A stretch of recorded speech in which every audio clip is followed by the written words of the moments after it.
Hey, good morning. Good morning. It's Wednesday, January 29th, 2020, and this is episode number 23, Hospitality live with me, Rupesh. Hey, thanks for joining us. I am super excited about today's episode. Number 23 is because we are talking about five-star luxury hospitality, hotels, operations, mindset. And if you're a general manager or you're aspiring leader, you have to join us today. You have to watch this episode because I am bringing on a rock star in the industry. He is doing some good things and some fun ways of kind of operating your hotel and in a setting that is beautiful. And I'm going to go visit these guys one day pretty soon because I know this city that he's from, that David's from, is beautiful and it's part of stuff that I love to do. And we'll talk more about that in a minute. But yeah, this episode is number 23. And, you know, this past week, we've had the death of Kobe Bryant and some other people that were in the helicopter. And, you know, this makes you think that, you know, are you doing the right thing? Are you passionate about your job? And I actually posted about this. It's like, live today like you want to be remembered tomorrow. Now, if you agree, hit the like button and comment. Like, is this something that you're passionate about? Are you working in your hotel? Or are you working in whatever position you are? Are you being passionate about it? Is there a purpose around it? And what will people remember you by after you're long gone? And for me, I want people to remember me by I inspired people, I shared ideas, I was open, I was vulnerable based on a post I posted this last week about me failing third grade. Yes, I did fail third grade and I had D's and F's on my report card. Go back to LinkedIn here and read my latest article there. It shows how, you know, vulnerable we can be, but we all can live passionately, right? And I love that you can just live passionately through what you're doing. And hold on, I gotta put this down. I think LinkedIn puts a 5-second delay into our thing. But hey, thanks everybody for joining us. And by the way, before I bring David on, we are running a contest. I'm giving away $50 gift card, an Amazon gift card today during the show. So let us know where you're watching from, what your favorite hotel, luxury hotel brand is, and hit the like button because that'll get you entered into winning the $50 gift card. And I'm gonna give it to you today, right after the show. So enter your name. I see a lot of people online. Good morning to everybody that's online. Thanks for joining us. And let's go ahead and bring on this rock star because I'm excited to speak with him and he's gonna bring a lot of value to you. You're gonna learn a lot.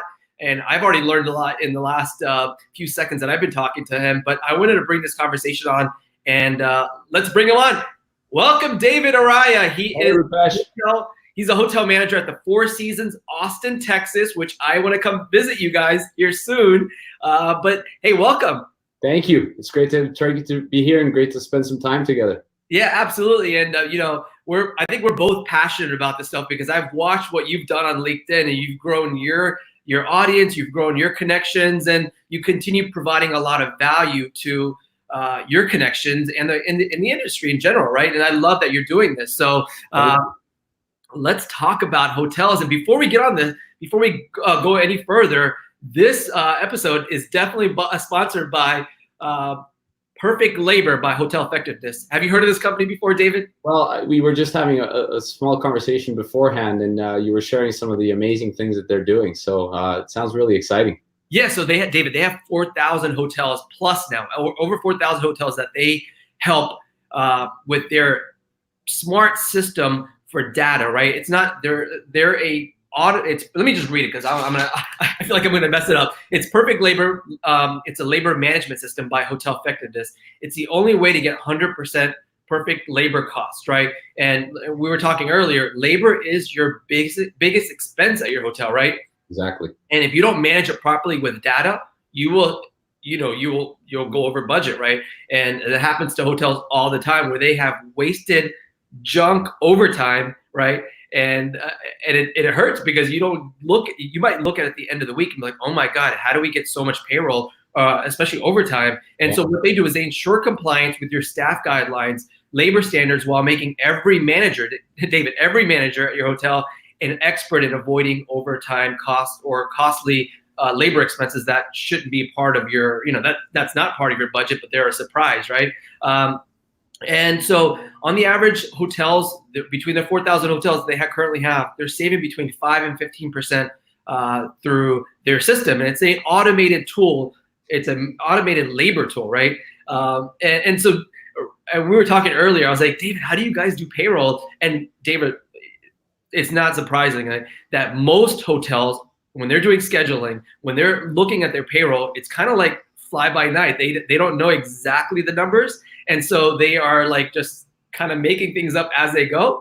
Whereas PerfectLabor by Hotel Effectiveness can help you look at data every day through like a 5-minute labor check-in. This is actually a trademark process that they have. It's a 5-minute daily labor check-in that you just click a few buttons and you know that you're in line with your budget.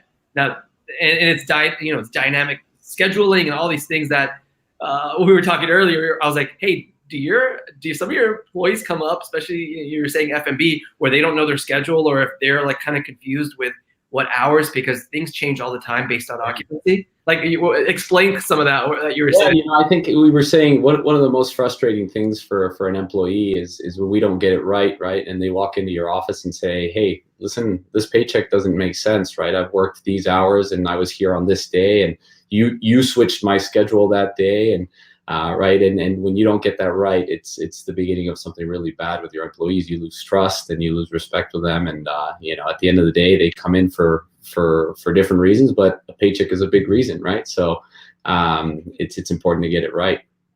Yeah, in the past, and this probably happens at hotels often, is you have two employees or employees that were supposed to work the same shift come in at the same time, but they were supposed to work different days or something. And they're like, wait, I thought I was working. I thought you were working. And then one person has to go home. Has that ever happened to you? Oh, it's happened to me as an employee too, right? I'd come in and I'd be excited to work an AM shift. I'd had something prepared for the afternoon, and suddenly all I know is I'm now mid shift and I have to cancel my plans in the afternoon, right? And all because of an imperfect system when it comes to labor, right? Right. So along with this PerfectLabor system, they actually have an online or an app that you can log in and look at every employee can go look at their schedule on this app. And that way you're aligned, your hours, kind of where you are, right? And that prevents all that frustration, because I know as an employee, you'd walk in, you're like, oh, I thought I was supposed to work the morning shift or the night shift, and all of a sudden somebody has to go home, and whoever has to go home, you're like, oh, really? I just kind of changed everything. And so, guys, PerfectLabor by Hotel Effectiveness is our sponsor. Thank you so much to Dell and the entire team over there, Mike and the entire team. Hit up this. Where is it? Right here. It's right here. It's right here. Hit up hoteleffectiveness.com/Rupesh, and you'll save 30% off your setup fees. Now, do that today, because they're giving away this good discount where you can start saving money on your labor costs, right? So thank you so much to Hotel Effectiveness and their PerfectLabor system. All right, David, let's get on to this conversation, because I'm excited about luxury hotels. We all want to stay at them. We all sometimes can't afford them because they're super expensive. Yeah. But you guys do an amazing job at connecting and making people feel special, right? So tell us, how did you get into this side of the hospitality business? Sure. I fell into hospitality like most people. When I was in high school, and in backtracking a little bit, I grew up in South America, in La Paz, Bolivia. I was born and raised there, and I grew up in a big household. I was the fifth of 6 boys, and we would joke when I was younger about how our home was called Hotel Arraya, because whether it was friends of the family members, big Latin families always have extended family members, right? There was always somebody that wasn't part of our immediate family at home, right? And they were opening up the fridge, and we were always, sharing beds. And so it was a big, busy household. And so I was always the kid that, I would cut up fruit with my dad in the mornings, and I would go and like pass it around to my brothers, and on the weekends, and we would always be hospitable at home. And that's kind of what I knew. But then as I went into high school, and I was trying to figure out what I wanted to do, I loved computers and I loved IT and technology. And in my mind, I wanted to be an IT guy. And I remember clearly having a conversation with my grandmother right before I was gonna find my options for college. And she asked me, so what do you want to do? And I said, well, I want to be an IT guy. And she just laughed, right? She said, David, with your personality, with the way you deal with people, there's no way you're going to sit behind a computer all day and fix computers, right? That's not going to happen. And I said, well, we'll see about that, right? And I grew up in a pretty privileged situation in Bolivia. I went to the American school there, private school, but after years of being in this situation, my parents couldn't afford to send me to college, right? And so in the United States, and that's what the majority of the people that I grew up with did, right? They either left to the United States or to Europe, and it was a very international community that I grew up in. So of course I was frustrated, and at the time it was all about, being like my friends and maybe one-upping my friends. And so I was a little bit frustrated about the fact that I wouldn't be able to leave Bolivia, and I felt stuck. And so thankfully, my parents, had a very open mind, and they said, well, let's try to find a solution that works. And that's where I landed in the south of France with a cultural exchange program that I took on right after high school, and I landed in a resort. And when I was applying for this program, you had to put in several things that you wanted to accomplish or get out of it, or some of the preferences for where you wanted to go. And for me, it was very simple. I wanted to leave Bolivia. I wanted to go somewhere where there was the ocean, if possible, because it was a landlocked country. And I wanted to be with people. And those were really the criteria that I had. And based on that, on the preferences I selected, they put me in a resort. And I couldn't have been in a better place. So here I was, 18 years old in the south of France. I started as a bartender. And I had very, very minimal French knowledge, and after 3-4 months, I was able to speak a little bit more, and I was getting better at my job. And soon after, I was rotating through different departments throughout the resort. And the next thing you know, I'm hooked on this hospitality career, and I knew exactly what I wanted to do. So from then on, I moved from the south of France back to Bolivia. I needed to spend some time back in Bolivia as part of this program to kind of teach everything I had learned over the past year. And then I needed to find my way into the United States. That was still my goal and my vision, and I was going to get it one way or another. And I did it through sports. I played pretty competitively in high school and growing up, and I was able to get a soccer scholarship through a recruitment program that came to Bolivia to find players. And there were over 400 people that had gone into this recruitment fair that they held, and they selected 6 of us out of the 400. And it's funny because looking back, if I think, was I the best player, or was I amongst the 50 best? Maybe amongst the 50 best. Was I one of the 6 top players? Probably not, right? So it was more the fact that I spoke English, that I had a confidence in myself, and I had a way of kind of behaving that I'd accomplished through spending a year alone abroad, that gave me that one up, right? And it's funny, at the end of the recruitment affair, I was the one that was translating for the entire crew, for the entire group, and for the coaches, right? Because they didn't speak any Spanish, and so I think they kind of felt like they had to give me a scholarship because I'd done all this work for them. So I landed in South Carolina. One of the most beautiful places in the United States, in my opinion. Just such a hospitable culture, right? And What city? I was in Rock Hill, so right in the border with Charlotte, and going to Winthrop University, playing soccer, and with a scholarship. And I was on top of the world there at the moment, right? So I knew what I wanted. I really applied myself through college, which was something that I didn't really do in high school. My focus and my priorities were completely different. And so at this point, I knew what I wanted, and I knew that I wasn't gonna stop until I got it, and that was to land in a great 5-star hotel. And I had a few brands. Four Seasons was one of these brands that I was really, really interested in. And I said, hold on. Before we continue, how did you know that you wanted it, that you knew 5-star hotels? Like, did you ever stay at them when you were younger, or did you hear about them, or? So I had very, very few opportunities to stay in nice hotels, again, through my grandmother. And I got a small taste of what a beautiful five-star hotel was like. But more importantly, I knew that, you know, if I was going to give up my career in soccer and I was going to give up what my passion was to get into the real world, I wanted to work for the best. And that was just what my mind was like, right? I said, if I'm gonna, you know, be competitive in whatever it is that I do, I'm a pretty competitive guy. I'm gonna go for the cream of the crop. And at the time, you know, I was looking at brands like Ritz-Carlton and the Peninsula and Four Seasons, particularly in New York City, because I had this mentality that, you know, I'm gonna leave college, move to New York, make it big in New York, and then the world is my oyster, and from there I can go anywhere I want to go, right? And that was the big dream. And so, of course, I finished college, and through my years in college, I took on jobs every summer so that I could kind of polish my skills in hospitality. I was very fortunate that I had a pretty wide range of experiences in terms of these jobs. So one summer I worked in a beautiful bistro in New York City.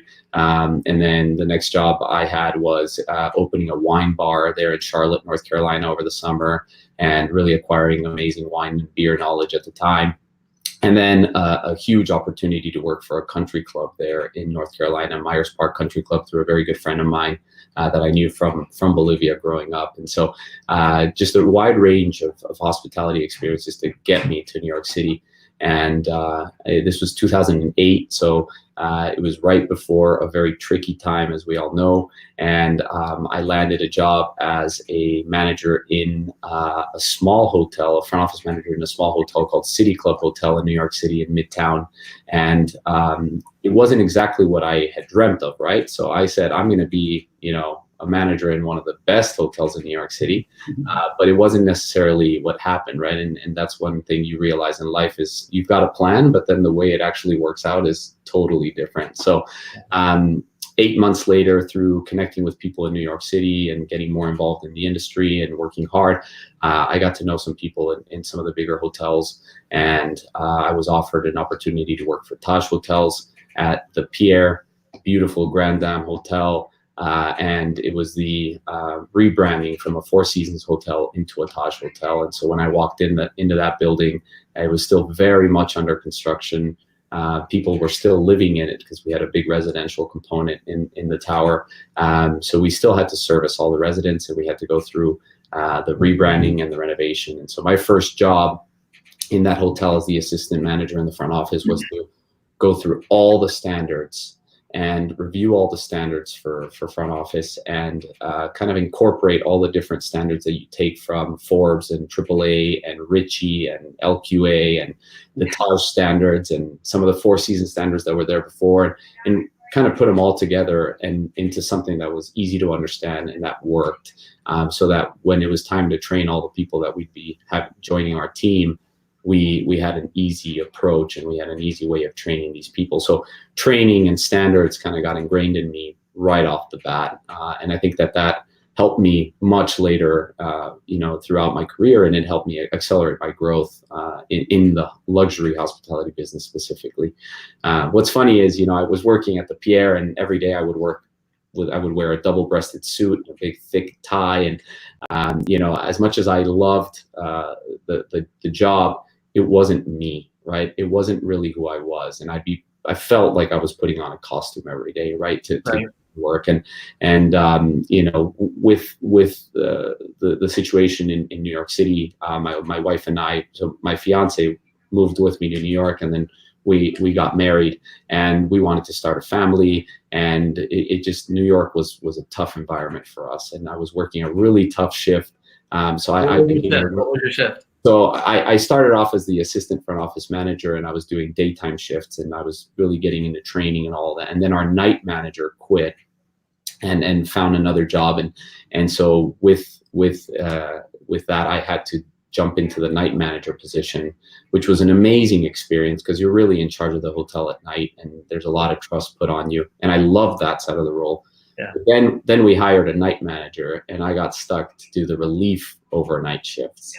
And for anyone that's worked a relief overnight shift, they know that it's just tough. It's tough on your body. It's tough on your mind. It's tough on your relationships. Yeah, you're like 6 o'clock in the morning, you're shaking. You're waiting for that extra hour to pass by. You're like, because you've already maybe worked like a few daytime shifts and then you work the night, and I've been there. I did the night shift for 6 months straight before. Yeah. Couldn't find somebody. This is when I had a small motel, and it's never fun when you're trying to adjust your body to a certain time. But yeah, you are the leader there at that night in the evenings, and so you get to understand what happens at night, because usually GMs might work a 9 to 5 or 7 in the morning might leave at 6 o'clock or 7 o'clock at night. Yeah, a lot happens at night, like stuff that you would not see in the daytime, right?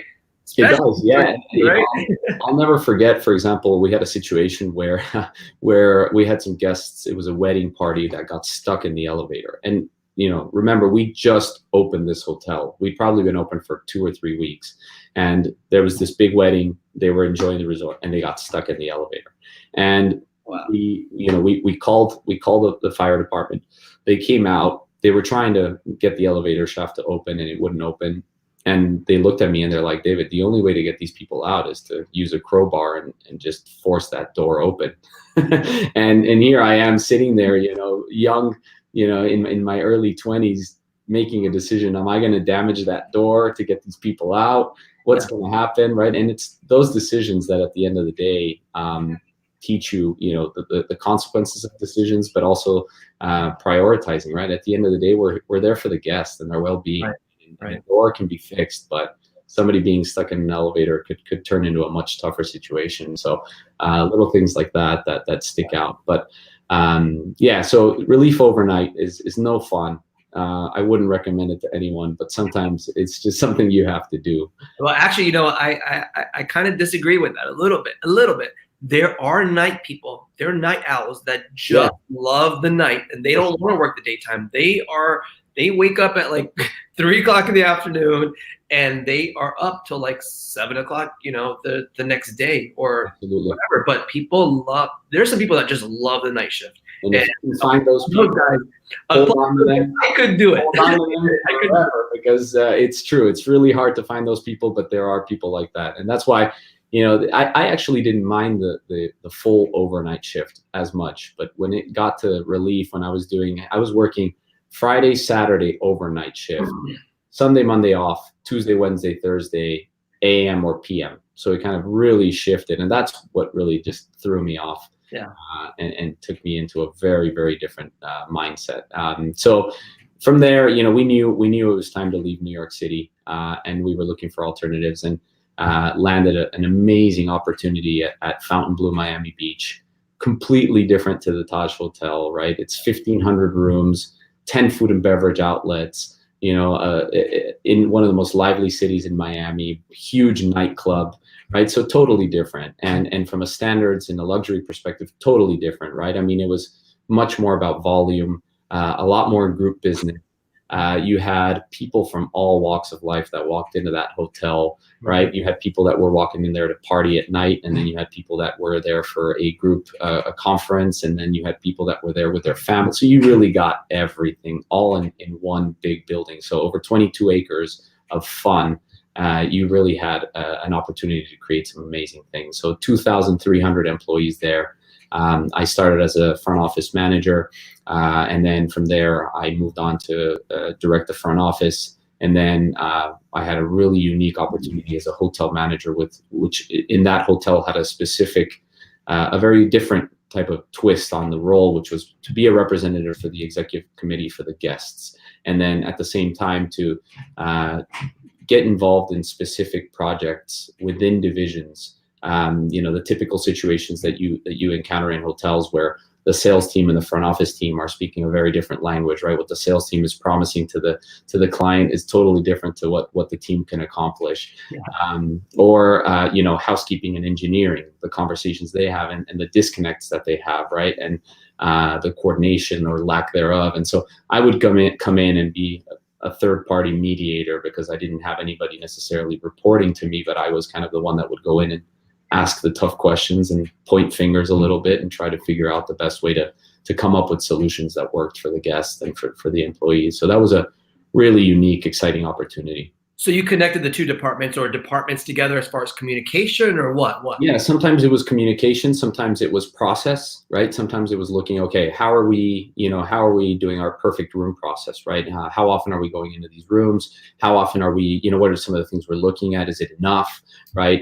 How can we improve the overall condition of the hotel, and establishing a daily walkthrough process that works for everyone, right? Where the engineering team doesn't feel like we're just dumping stuff on them, but at the same time, the front of house areas feel like there's enough intensity from the housekeeping team to get from the engineering team to get stuff done, right? Things like that. And a lot of it was communication, and a lot of it continues to be communication. One of the biggest problems you have in a hotel environment or in any business that's people driven or people related is communication, right? And frustration comes from different expectations, right? If you and I expect different things from each other, then we're probably going to get frustrated at each other, right? And so a lot of the time it's just clarifying those expectations between the people. So how long were you there at Fountainbleu?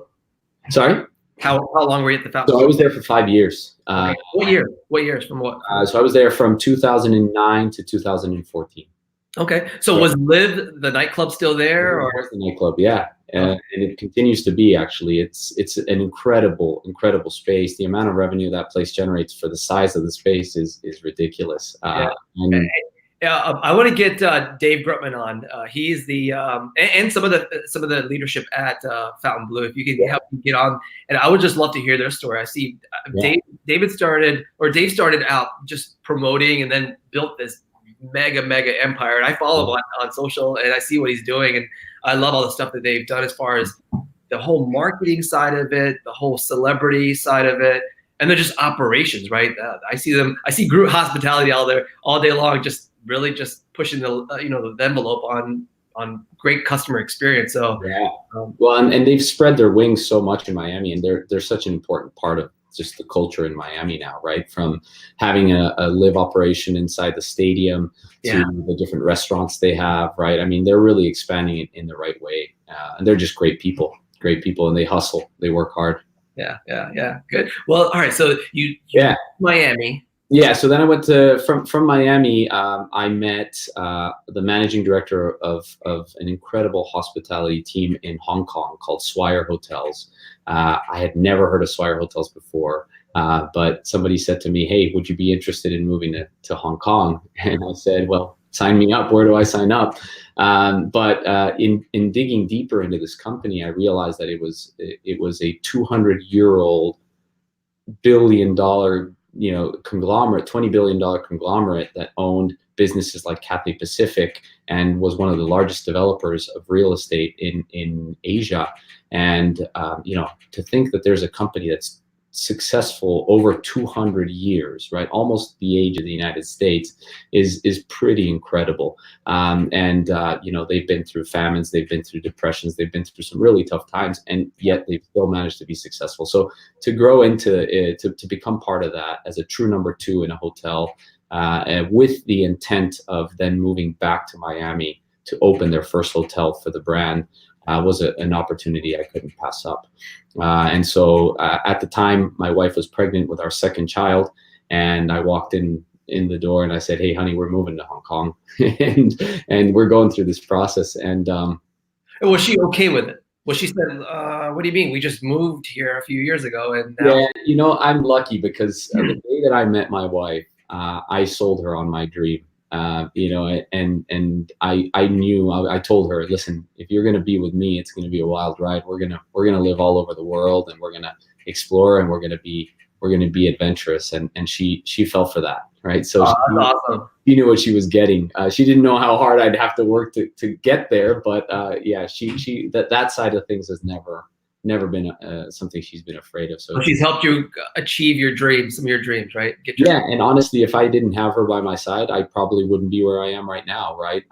She's pushed me when I needed to be pushed, right? When she knew that, when I was, starting to kind of feel down on myself, or I got imposter syndrome throughout my life many times, right? She'd be the one to be like, no, you can show up and show them that you're worth it, right? I gotta give that a bell. And guys, hit the heart button on this. I know there's a heart button on this thing, because that is amazing. Like, even as leaders, as people working in the hotel, we need to inspire other people. We need to push them sometimes, right? They don't understand, or they might have that imposter syndrome where they just need that okay, like, go ahead and do it. Yeah. And your wife did that for you, because often we don't get that inspiration from somebody, and then we just kind of fall behind, and then sometimes we fall into like a depression, right? Where, oh man, what am I doing with my life? And that often happens. So I'm glad that you had that person just really, or your wife just really kind of like, you know what, you got this. Go ahead and do it, right? That's how in life. Do you agree? To have somebody that believes in you more than you believe in yourself is pretty incredible, right? And to have that, we've been married 10 years now, and she's never wavered on that, not once, right? So it's been pretty incredible. And you'll see, as I finish off this story of my journey so far, it gets even more exciting. And then so, we were in Hong Kong. We spent almost 2 years in Hong Kong, living this crazy expat life and really taking in on the sights, but working hard at the same time. Moved back to Miami to open this hotel. We really shook up the market in Miami.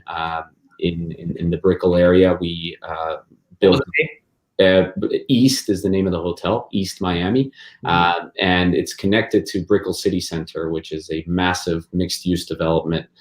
Had 550,000 square feet of retail space. It had 4 other towers attached to it. So that's basically the formula that Swire Properties develops. They've done in several parts of Asia, and this was their first one in the United States. And so it really kind of shook the market. And it was a lifestyle hotel, but it was still a business-driven lifestyle brand, where we got all the basics for the business traveler right, and then we threw a bunch of lifestyle at it in true Miami fashion, right? So what are a few things? So a lot of great programming, right? Just making sure that all the spaces in the hotel are fun, sexy, and exciting. A lot of great live music, a lot of partnerships with some really great local businesses. All the coffee was from Panther Coffee, which is a little local coffee brand from Miami. Really a lot of, art-driven events and cocktail receptions. And we had this really cool little art room where we would have rotating art galleries or art exhibitions. Huge into being part of Art Basel, a lot of wellness, and just a lot of programming that related the city and brought the city into Brickell City Center, right? And it was a really fun project and something totally different to what I've done before, right? And lifestyle is completely different to luxury, but I did miss the luxury piece. And I reminded myself that what I really wanted was to be a general manager in a luxury hotel company, right? That was my original vision. And so fortunately, that's when Four Seasons came knocking on the door. It's interesting because, talking about LinkedIn, I was a user of LinkedIn since 2009. And I connected with a lot of people on LinkedIn since 2009. And the person that connected with me through LinkedIn to ask me to join Four Seasons or to see if I would be interested was on LinkedIn. And so when you get a recruiter on LinkedIn, a lot of the times you'll click on, the brand that they want you to join, and you research a lot about the people that you're going to interview, but you don't really research the recruiter, right? You see who they are, and that's all it is, right? And so I didn't really know who this person was. And here I was talking to her about a different opportunity, which I declined. And I said, this was not the right opportunity for me at this time. And she said, what do you mean this is not the opportunity for you? And I said, well, honestly, what would you rather me say? That I'm going to take this and then 3 months later say, this is not going to work out? Or a lot of people. And yeah, I didn't want to waste anybody's time. And so she said, well, what would it take for you to work, for you to jump ship and go work somewhere else? And I said, honestly, it would be something like Four Seasons. That's what it would take. And it turns out that she was a former Four Seasons GM. Oh, wow. For years. And then she started her own recruitment company, or, now she has her own recruitment company, but she was working for a recruiter because she married another Four Seasons GM and had to kind of branch off. And so, always research the recruiter and see what their background is, because you never know what you're going to get, right? So, joined Four Seasons. Again, I walked back, I walked home and I said, honey, we're moving to Hawaii. that was the next ship. And so she said, okay, but where, right? And so we moved to a tiny island called Lanai. It's pronounced Lanai, and it's one of the smaller islands in Hawaii. It's one of the less known islands in Hawaii, but there's 2 Four Seasons hotels on this island. So a very unique place, privately owned by Larry Ellison. And he has completely transformed this island while still, very much being respectful of what that island is all about. It used to be a massive pineapple plantation. It was the largest pineapple plantation in the world, and now it's really his plan is to turn it into one of the most sustainable pieces of land in the world, where it can really self-sustain itself, right? And so whether it's through greenhouses and aquaponics, or through the hospitality side with the 2 Four Seasons, he's creating a really unique environment. So I had the opportunity to go up there and work for Larry Ellison through the Four Seasons, of course, and create some really amazing experiences for people. They just undergone a ridiculous renovation, spent tons of money, and so I had this brand new product, and we had amazing people coming to spend time at the hotel. We had some of the highest average rates in the company in that hotel, and we were creating something very unique and special. And so I spent a year and a half there, and then my daughter was born in Hawaii. And then it was time to try something different, and that's when Austin opened up, and I've been here a year and a half. So you're at Four Seasons Austin, Texas, and hold on, am I getting? Can you hear an echo? No, I'm good. All right. So you're at the Four Seasons Austin, Texas. Tell us about the property. Yeah, so Four Seasons Austin, Texas. This hotel has been around since 1986. It's really a landmark in the community and in the city. People have been coming here to celebrate for many, many years, and now we're into the 3rd generation in families that are coming to celebrate graduations, and very, very closely tied to the University of Texas here, right? And just a big part of the community. We have a very unique space in our outside lawn. The property is designed to look and feel like a beautiful lake house here in Austin, and that has really been a hallmark of the community, like I say, right? And it's steps away from the Capitol. It's right in the middle of downtown, so it couldn't have a better location. And we just went through an amazing renovation as well. Over the last few years, in pieces, but now we're at a point where the entire hotel has come together and looks unified, right, with this renovation. And so we just finished the restaurants and bars last year, and then we are in the process of wrapping up our pool renovation now. So now I can say all of the hotel is renovated and looking good. Yeah, and that's tough when you're renovating a hotel. You might be doing floors, you might be doing a section, and you're still open. So you still have that, that level of service that you need to meet. And the expectations of guests are like, hey, if I'm spending this much money at a Four Seasons or a 5-star hotel, I better expect what I'm getting my values worth, right? And what I expect. And when they walk in and they see a reno happening, it kind of kills it. So what did you guys do to kind of reduce those complaints, right? Sure.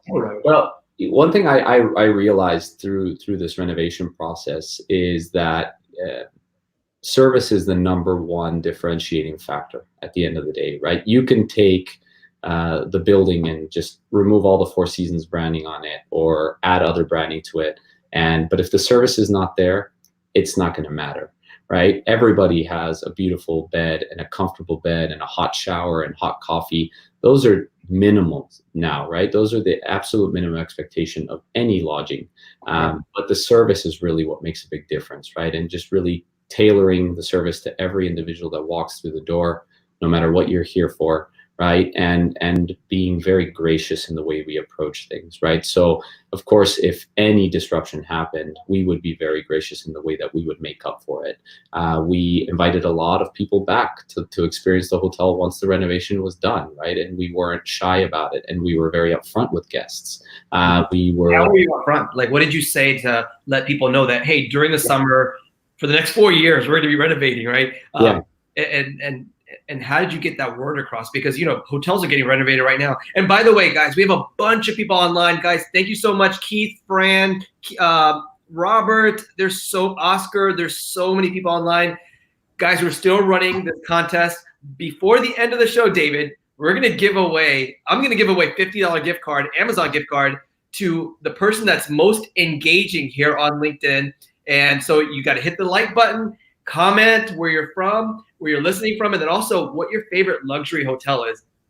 I love the Four Seasons, and I kind of talk about that. I spent 2 weeks at the Four Seasons in Guangzhou, China, a couple years ago. I also have another company that does importing as far as products and marketing, but I spent 2 weeks there, and it was amazing, right? You guys do an awesome job at just providing excellent service, right?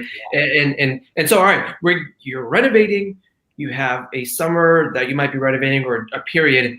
Yeah. How do you do that without, how do you get that word across? Yeah, well, first, we picked the times when we knew the hotel would be slowest, right? Typically, the summer here in Austin is fairly quiet compared to the rest of the year.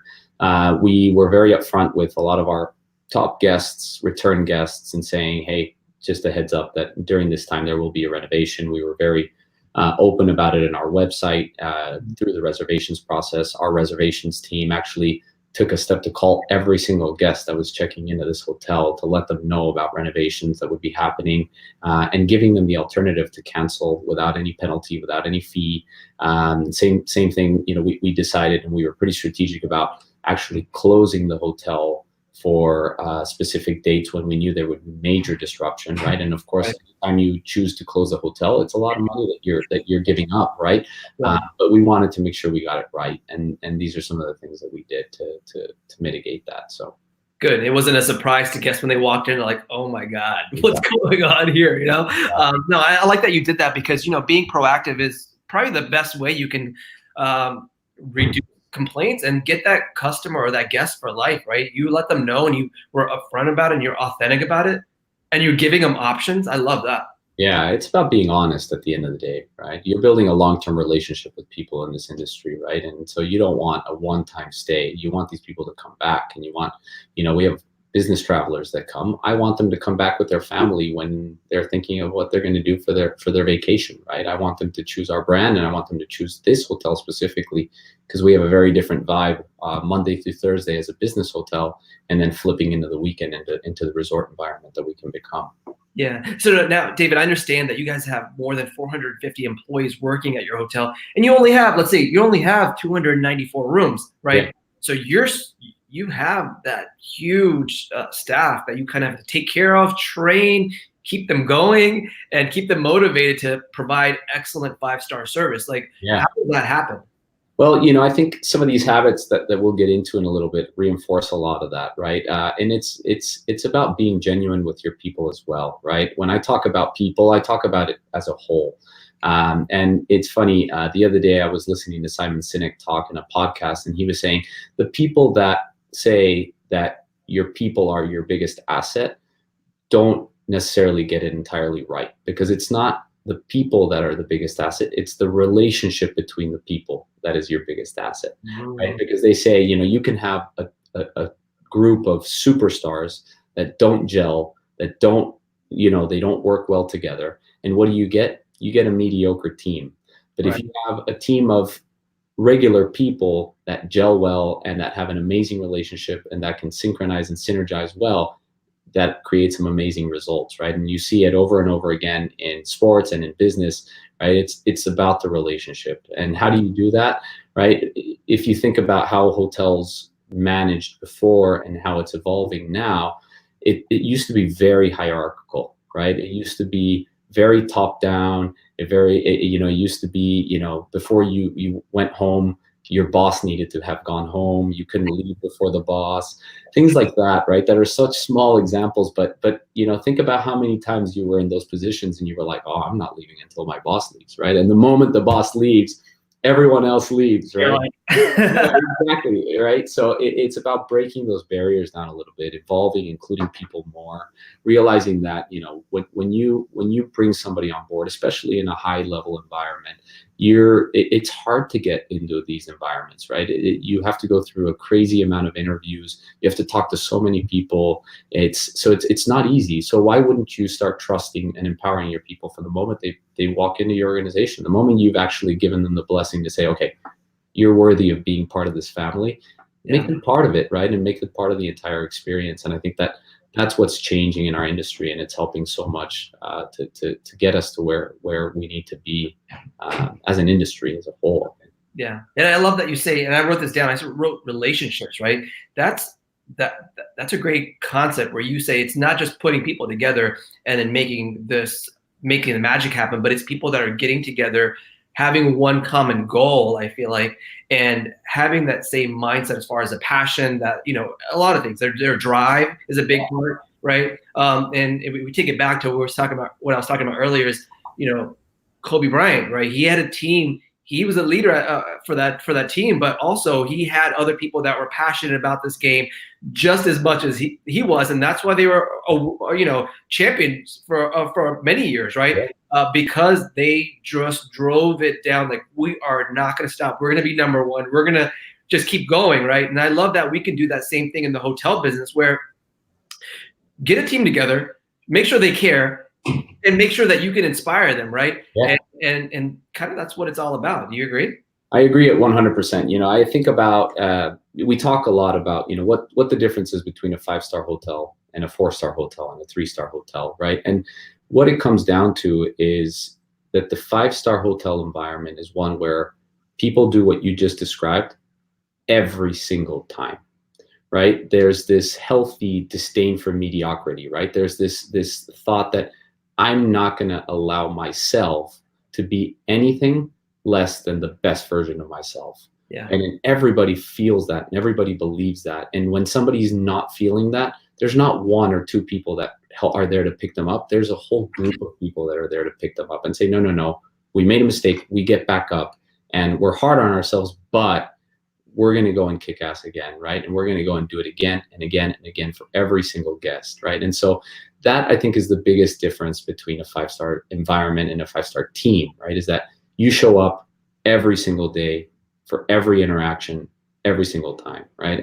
And even though you're having a hard time at home or something's going on, you know that the moment you walk in, it's about showing up. It's showing up for your people, showing up for yourself, for your team, for your guests, all together, right? Right. And I love that. All right. So David and I came up with the 10 habits for a successful hotel manager. Now, I wrote an article like 3 or 4 years ago that got over 100,000 views in the first like 2 or 3 months. And I was surprised. I'm like, oh my God, like how many people actually want to learn some habits? And it was like 15 habits of an awesome general manager. Now, we've taken some of those concepts, but the habits stay the same. Those habits never change. Like, you're not changing your habits for being an amazing general manager or amazing manager or even an aspiring manager, right? But all right, so let's go to the 10 that we kind of came together and said, you know what, these make the most sense no matter if you're running a 5-star hotel, an independent, a limited service motel. You have to have these habits to be a successful leader and a manager at a hotel, right? Yeah, exactly. And, the first one is exactly what we were talking about, right? It's showing up, right? It's having that positive attitude. It's having that growth mindset. It's, following up. It's being reliable. It's those are the things that are just the beginning, right? It starts with attitude. And if you don't have a habit of, coming in and looking at things with a positive attitude, an optimistic attitude, and then just saying it can be done, then you won't succeed in hospitality, because the reality is you're here to make things happen for people, through people, right? And so the first one is simply showing up for your people, right? And it's not, I think the biggest differentiator between showing up as an individual contributor and showing up as a leader is that it's for your people, right? As an individual contributor, you're showing up because you want to do great in your role. You want to make sure that you're doing the things that you were asked to do and that you're doing them right. As a leader, you're showing up for everybody else but you, right? And you have to make sure that you spend a lot of time focusing on yourself so that you can be the best version of yourself. But at the end of the day, when you show up, it's for everybody else, right? You're that beacon of light. You're that, you know, leadership is a responsibility that you choose to take on. It's not for everyone, right? There are people that are amazing individual contributors. Yes. The moment it's time to shift that paradigm and to make it about everybody else, they don't do a good job, right? Or they don't have enough coaching or mentoring around them to make them successful, right? So, you know, if you're an aspiring leader, or if you're a leader right now, the first thing I would say is, are you willing to show up every day for everybody else but you, right? And be selfless, right? Love that. All right, so that's number one. Just show up, right? And show up for your team. Show up for your guests, because that's a big part of it too. It's not just the staff, right? Your associates, but it's the guests that you're showing up for too, right? Exactly. It's all of it. Yeah. All right. So number two is put your phone away. Now, today in this high-tech environment where everything's on your cell phone, my cell phone is kind of my like extension, like my another arm, right? I use it as a tool. I do my entire business around it, all my businesses, right, through my cell phone. Now you're saying number two, put your phone away. That's tough for me sometimes, but it's even tougher for staff members, associates, when they're on social, when they want to see what's going on in the world. How do you make that happen? Yeah, you know, it's interesting because it's the easiest one to understand, right? As a habit, right? Showing up could mean so many things, but putting your phone away is something super simple, but it's something really difficult to do. And as we know, you know, there's a massive addiction problem with technology, right? And the dopamine hits you get from social media, and me too. And the reason why I put this in bold is because I suffer from that as well, just as much as everyone, right? But being present for your team and being present for the people around you, again, is the most important thing, right? How can you expect other people to follow you and other people to trust you and respect you if you're not showing them that respect, right? If you're not there for them and you're not really there for them, right? So even something as simple as, you know, having your phone on the table is a sign of disrespect, right? Because the moment that little thing beeps, you automatically look down. It's an instinct, it's a reaction. And that's the moment where that connection that you have with that person in front of you, it's broken, and you have to reestablish that again, right? So if you're doing that over and over, you can say you're listening when you're texting, you can say that you're paying attention, but are you really, right? And is that the way that that person across from you is feeling, right? So we do a small exercise here in Austin that in the beginning was pretty uncomfortable, but after a while, it became a habit. And I would walk into our morning meeting, which is probably our most important meeting of the day, because you are setting the tone for the entire team. You're reviewing what's happening for the day. You're talking about the most important guests that are walking through the hotel, all the movement that's happening. And I would walk in with a tray, and I would have everybody put their phone onto the tray. And at first, it was really awkward because people use it as a crutch. People try to get ahead in their day, right? So it's not always that you're using your phone to just browse through Facebook. People were using their phone as a tool, but they were taking away from being in the present and being in the moment and contributing. And just the level of engagement from the team from the moment we started doing that really just shot up because they were really there. They were really listening to things, and they were starting to question things, and they were starting to help each other out more and collaborate, right? So putting your phone away, whether it's in a meeting, whether it's when you get home, right? At the end of the day, you get home, I put my phone in a basket in the kitchen, and I don't look at it until my kids are asleep, because I want to give them the undivided attention that they deserve, right? And that they're asking. And so it's the same with your team. And I got to confess, you know, my kids recently told me, like, you're addicted to your phone. You love your phone more than us. And I'm like, you know, I spend a lot of time with my family, but even then they see it, like, you know, so I need to consciously put it into my brain that get off your phone, put it away, hide it, go put it in a room, go charge it in another room. Yeah. Because not only does it affect your guests, but it affects your family too, where you're consumed by your phone, like what's going on with the world. Yeah. Even though I do business through my phone and all that stuff, and I do social stuff here on LinkedIn, it still consumes me. So this year, my goal, actually, one of my goals is to stop getting on my phone like 100 times a day, 1,000 times a day, checking my email. It can wait for later. It can wait till after they go to sleep. It can wait till I've completed my family time, right? And last night I said, hey, David, let's talk after I put my daughter to sleep. And then it took like 2 hours. It took like an hour and a half, you know? But I love that. I love that. And I thought that was like so respectful, right? You're respectful of your time, respectful of your daughter's time and of my time too, right? It's like, we'll find the time to connect, but this is my priority. And that's a simple. So guys, this is a bell right there. I gotta hit David. Anytime that we hear some, a good connection, a good tip, I ring the bell because I think it's valuable and it's probably a really important lesson for all of us. As we are on our phones, as we're addicted to technology, as things continue progressing with your phone, like to put it away, right? So that's number 2. All right, number 3 is learn something new every day. I love this. I do this every day. And so, how do you do it?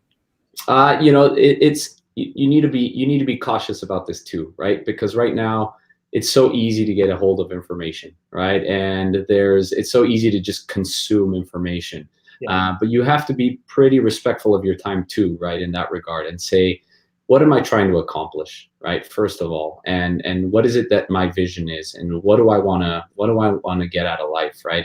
And based on that, you can start really tailoring and kind of diluting a little bit what's the stuff that's valuable and not, right? So I personally, I love to listen to podcasts. I love to read books. Those are my 2 biggest sources of knowledge, aside from just spending time with people, right? People can teach you so much, and we'll get into habits about how to do that a little bit more with your people that are in front of you. But mentors, whether it's virtual mentors, people that are in through books and podcasts, there's so much that you can get. So those are my 2 biggest sources of information are books and podcasts. But at the end of the day, it's about trying to figure out what it is that you want to get out of the information, right? So there's a great book called Range by David Epstein, where he talks about range. Yeah. And he talks about how, generalists, it's okay to be a generalist in today's day and age. And actually it makes you much more successful if you have a wide range of knowledge, right? But I always tend to look at it like, depends what you're doing and where you want to be, right? So if you want to be a general manager, of course, try to get a broad range of knowledge, right? And try to focus on your weaknesses, because at the end of the day, you want to be more well-rounded, right? So if you're somebody that's more analytical and that's more strategic, and you've gone up the ranks through finance, let's say, then maybe you do need to, get some information on how to be a little bit more charismatic, on how to, have higher emotional intelligence, how to, right, deal with people better. And maybe it's the flip side. If you're somebody that has those skills already, maybe it's more about, okay, how do you build on your business acumen, right? Do you really know what you're talking about when you're looking through your numbers and you're looking at your P&L, and do you know how to ask the right questions and be more strategic, right? So it depends on what you're looking for. But at the end of the day, if you're looking to be a hotel manager, a general manager, you need to have a broad range. And so I suggest that what I do is I try to focus on my weaknesses and focus on the areas where I think I need to develop stronger acumen. And it's hard because that's the side. It's a weakness because it's something you haven't really focused on, right? Because you don't like it, because it doesn't excite you, it doesn't come natural. So it's really important to push yourself and to go through that really kind of discomfort zone that's going to make it, that's going to make you kind of propel in terms of the knowledge that you have, right? I always see the hotel business is like a puzzle, right? So let's say you're a front desk agent, or you're a line cook, or you're a waiter, right? You have access to one piece of the puzzle, right? And then as you continue growing in your career in hospitality, you get exposed to something else. And then so you get another piece, the next piece of the puzzle, and then the next piece of the puzzle. And you start realizing, oh, wow, these 3 connect really intricately and closely. So the more that you kind of experience on hospitality, the more you realize, okay, now I've got maybe 30%, 40% of the puzzle built, but I can see that there's this piece out there that I now know, but I don't know how it connects to the rest of it yet, right? And so it's about really expanding that knowledge base and realizing that at the end of the day, hopefully you'll have that entire puzzle built, right? Yeah. And I love learning. I do the same thing. I try to learn something new every single day through podcasts, and there's so many amazing podcasts. Even my kids and I listen to How I Built This by Guy Raz. Shout out to that show, because it's changed the way what we do with our family time, right? We spend an hour and a half, if it's that long, just listening to how people built their businesses, And then they understand like it's not easy. They talk about their frustrations. They talk about how they failed. And kids need to learn that, and adults need to learn that too. So learning every single day is definitely number 3 on your list. And then also, one important thing is when there's a convention for your brand, or if there's a convention that's happening as far as hospitality is concerned, or your business that you're in, take an opportunity to go and visit and go to that convention, because it's going to inspire you. It's going to motivate you. You're going to learn and connect from other people. And that's part of the learning process too, right? And I know recently you were just in Cali, just connecting, right? Yeah, absolutely. I think connection is really important, right? And just getting to know people. And sometimes people that have nothing to do with you and the way that you do business are going to be the ones that are going to teach you the most, right? Because you're so used to, I mean, you and I can have a hospitality conversation for hours, right? But at the same time, if you have a conversation with somebody that's doing something so different, the amount of information you're going to get that may relate to you in a way that you didn't even know is so valuable, right? So yeah, get out there, get connected, try to know people, ask a lot of questions, be curious, right? That curiosity is huge. Yeah, guys, if you guys found this valuable, hit the like button. All right, we're going to continue. So number 4, and this is super important to the 10 habits of a successful hotel manager, or if you're aspiring to be one, is what? Know your numbers. Know your numbers. Like, why? Why should we know our numbers? Well, numbers don't lie, right? People lie.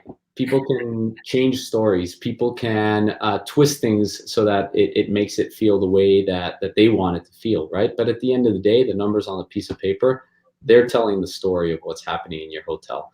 The metrics are the ones that share whether you're having a healthy operation, whether you're looking at the right things.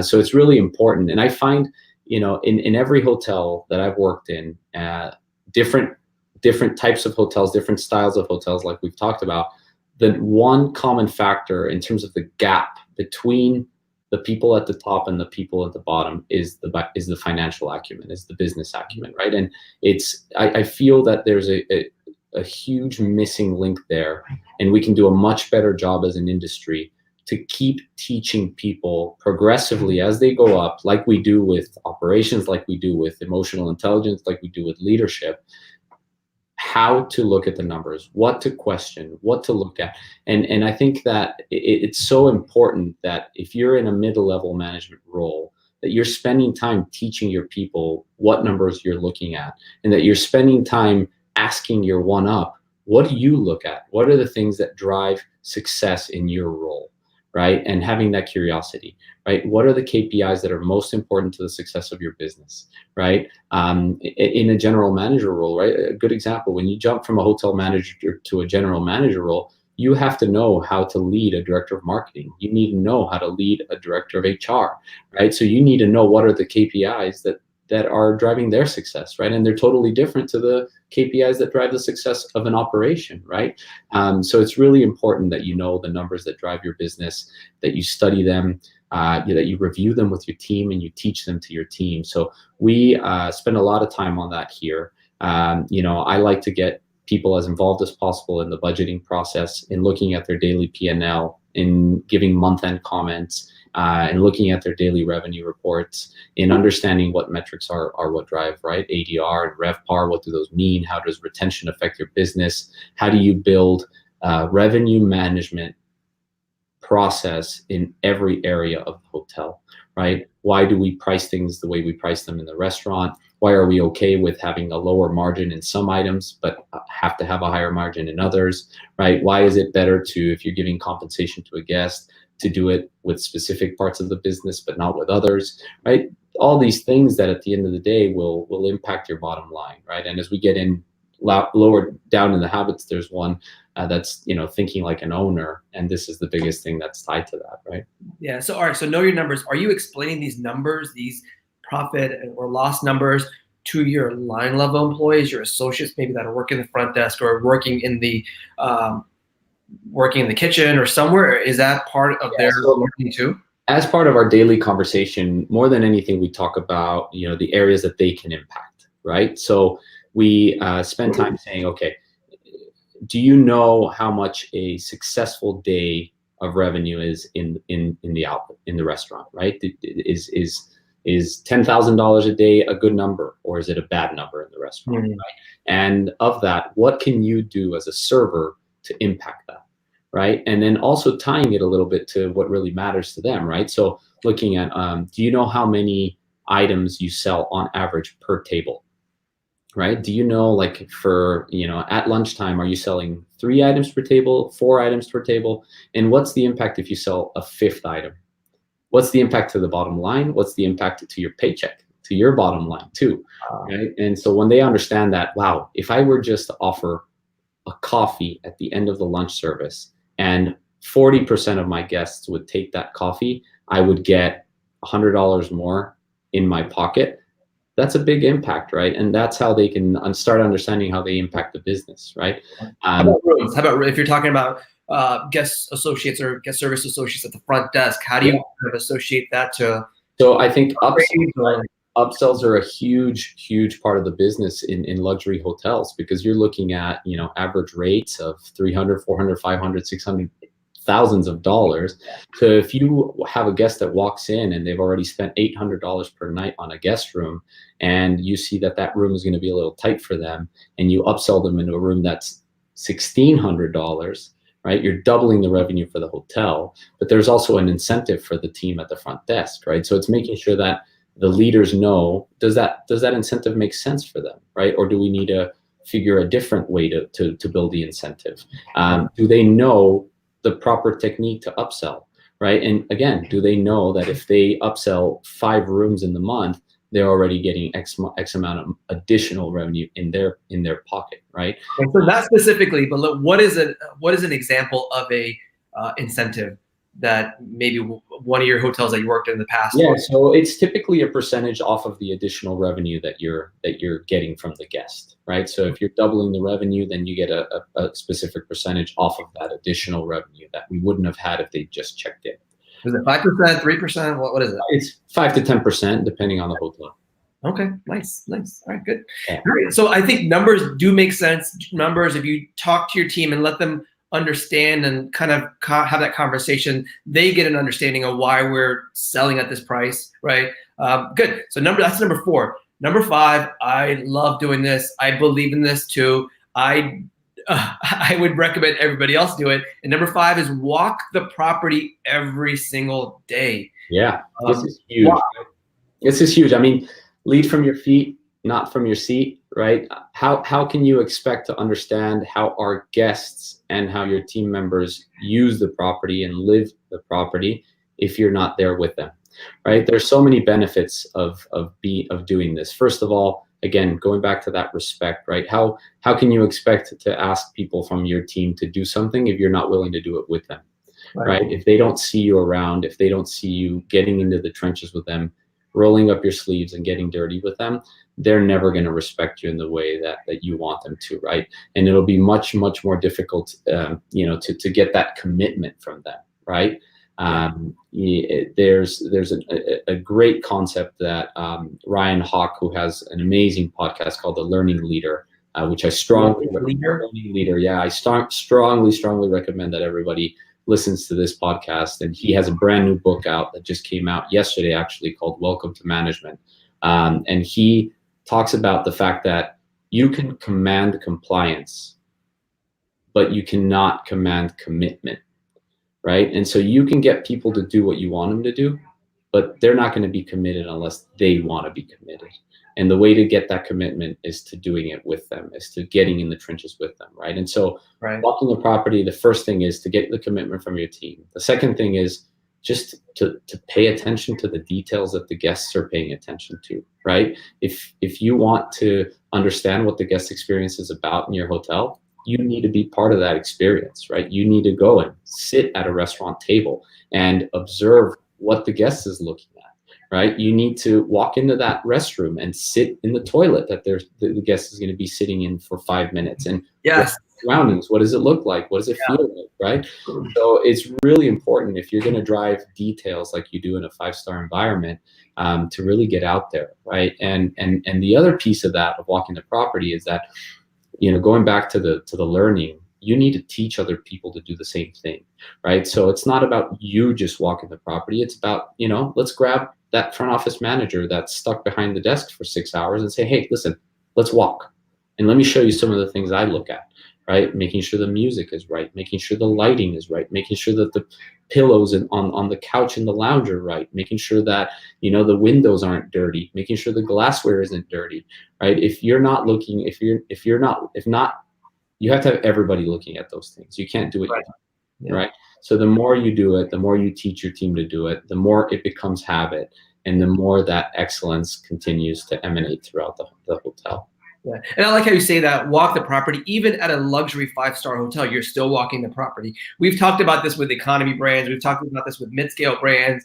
It's a smaller property, so you can walk and go through the property real quick. But you're still saying walk the property no matter what size you are, because you're catching things, you're observing things that the guests are, that maybe some of the team members, associates aren't, and you can kind of relay those back to the different departments that need to kind of correct the or improve, right? Exactly. And just a quick thing on that too is that it's not just the front of the house, right? It's the heart of the house as well, right? You need to walk your back of house spaces, and you need to make sure that experience for your team members is just as focused on, and that the attention to detail in that back of house space is and the care and the passion to take care of it is the same, right? Right. Good. All right, so we're halfway through the top 10 habits for a successful hotel manager. Guys, if you've enjoyed this, please hit the like button, comment, and guys, we're still giving away, I'm still giving away a $50 gift card to Amazon before the show is over. So let us know where you're listening from, what your favorite luxury hotel brand is. And I'm going to be picking someone before we end the show today. And we have so many people on. Guys, thank you so much for joining us. David Arraya is here from the Four Seasons in Austin, Texas. Thank you so much. And we're talking about the 10 habits for a successful hotel manager. Let's continue. All right, number 6 is take notes and journal. Yeah. Man, my book is filled every single day with lists and just ideas. And how do you do this? How do you do this at your hotel? Yeah, so I think it's a key practice. It's part of putting your phone away too, right? So I have several different journals or note-taking mechanisms. I typically have one that's more for journaling thoughts and ideas and just kind of putting what my emotions and feelings are down to paper. That comes with mindfulness a little bit. And so what I typically do is before I walk in, before I open my door and go out to see the team and to be present for everyone, I spend 5 minutes just kind of jotting down how I woke up, what I was thinking about, what I was feeling. If I had any ideas that popped up early in the morning, I'll jot them down. But it really just allows me to kind of focus what's happening in front of me and in me right now, so that I can then go out and kind of let it go.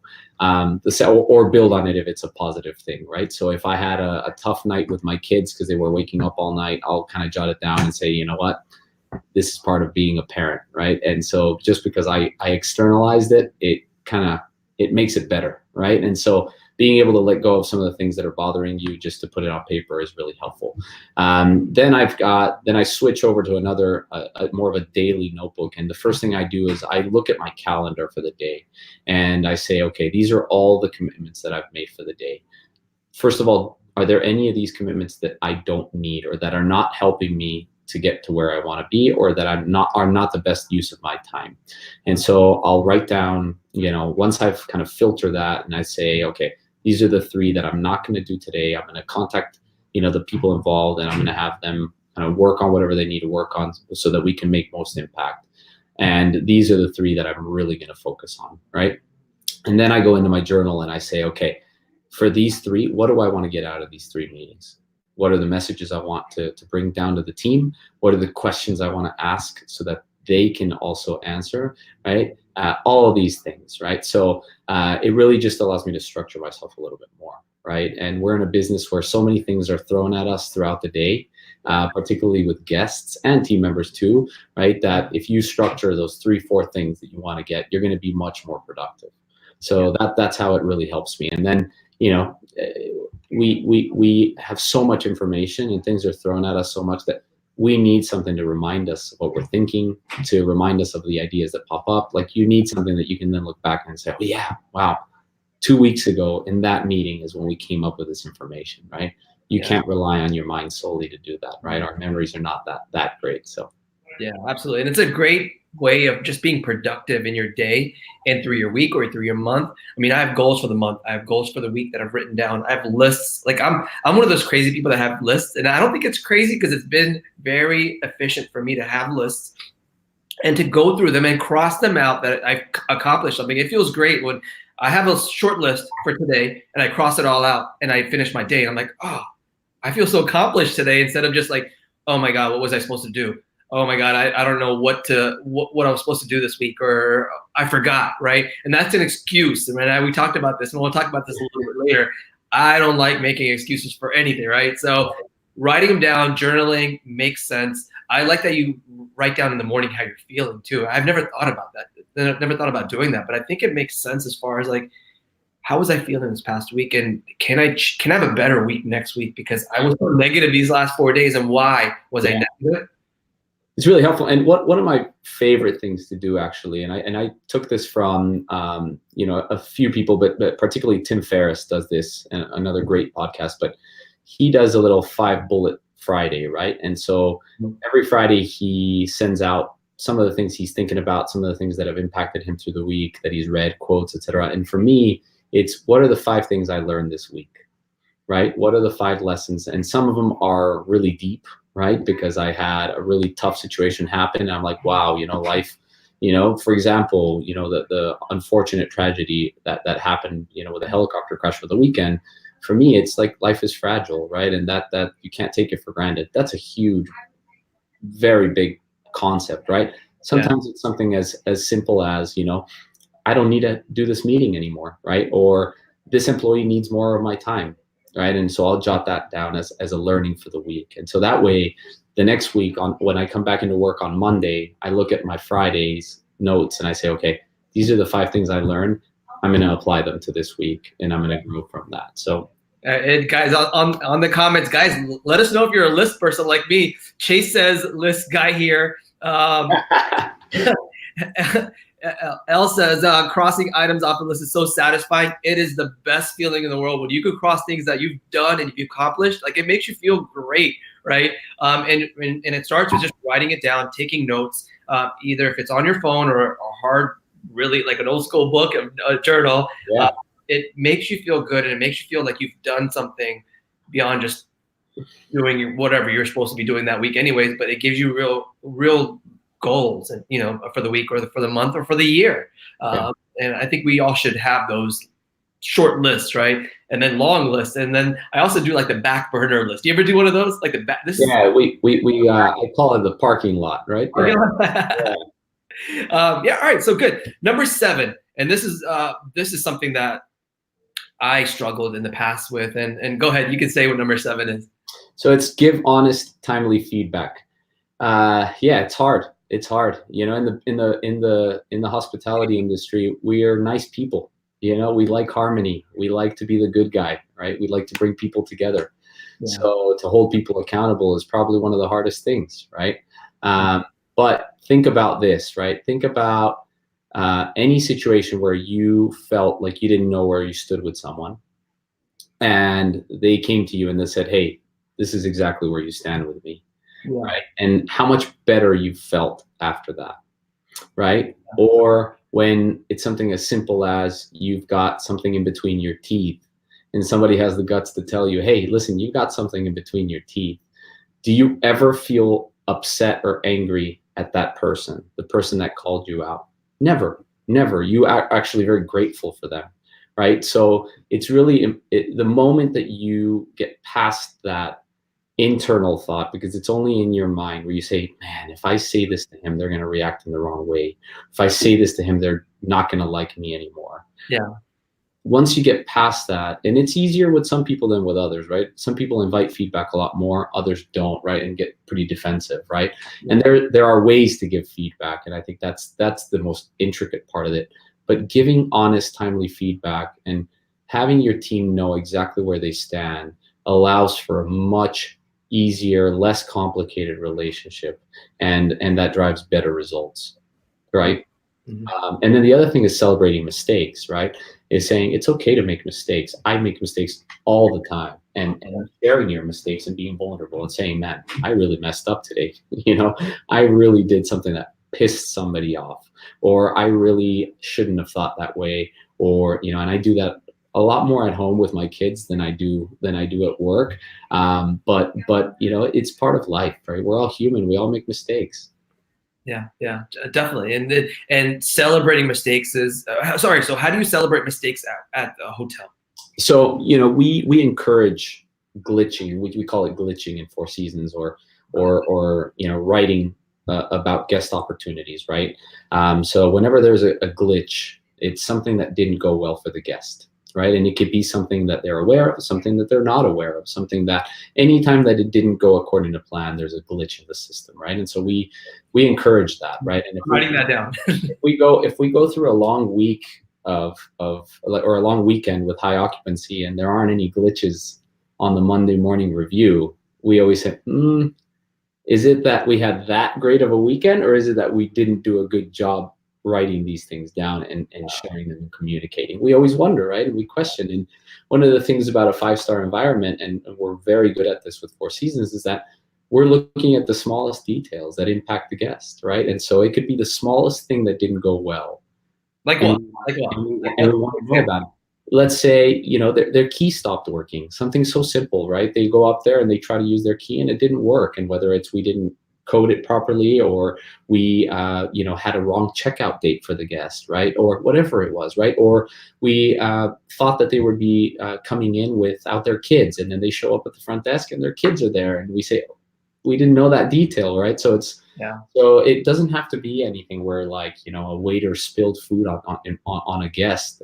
It could be something so small, but we celebrate that because we learn from it, right? And we always say, as long as not a situation that is illegal, or a situation that's going to involve, theft or a loss of integrity or anything like that, it's okay, right? We will make mistakes, and it's okay to tell us, and we prefer you tell us, and we learn from it proactively so we can help fix it than when it's too late, right? And we're spending 2-3 times as much effort trying to clean things up for you. So it's really about, when we're in those meetings reviewing glitches, it's not saying, why did you do this? Or, what was your thought process? It was saying, okay, listen, this is the situation. What was going through your mind when you made this decision? Maybe next time you can do it a little bit differently. What are some of the alternatives that we have, right? One that happens a lot with younger team members that are dealing with guests is compensation, right? They want to do something for the guest. They want to give it, but they don't know exactly what. And you don't want to put too many criteria on them and say, okay, well, if they have this problem, then you give them this. Because you want them to be themselves. You want it to be natural. And so sometimes, I'll never forget the first time that I gave compensation, a pretty substantial amount of compensation. I said, you know what? You have this problem at the restaurant. Come back next week. I know you live in town, and the dinner is on us. And I left it at that.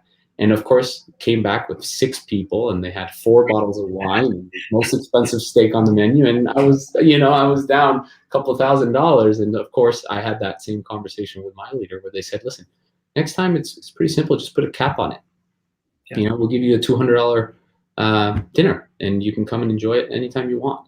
And then that now it's up to them to figure out what they want, but at least you're setting the expectation, right? So little things like that, right? That make a difference. But celebrating and allowing people to make mistakes is crucial, because if not, they're going to hide things, and they're going to smudge situations and smudge facts so that they don't get in trouble, right? I think if you get into a culture of walking on eggshells or covering your behind on everything you do, it's not going to allow you to be excellent. Yeah, guys, so many people online. Melissa, Keith, Kayla, let us know where you're listening from. Jim, Fran's still on. Karen, guys, thank you so much for joining us. David, are you enjoying this conversation? I think we could talk for like 2 days. Oh, I could keep going for sure. I just hope that, honestly, first, I hope that everybody else finds this helpful, first of all. And I want to make it clear that, I put this list together most of it is because of mistakes that I've made in the past, right? So it's not easy to follow these things, and it's easier said than done, and it's easier to play Monday morning quarterback.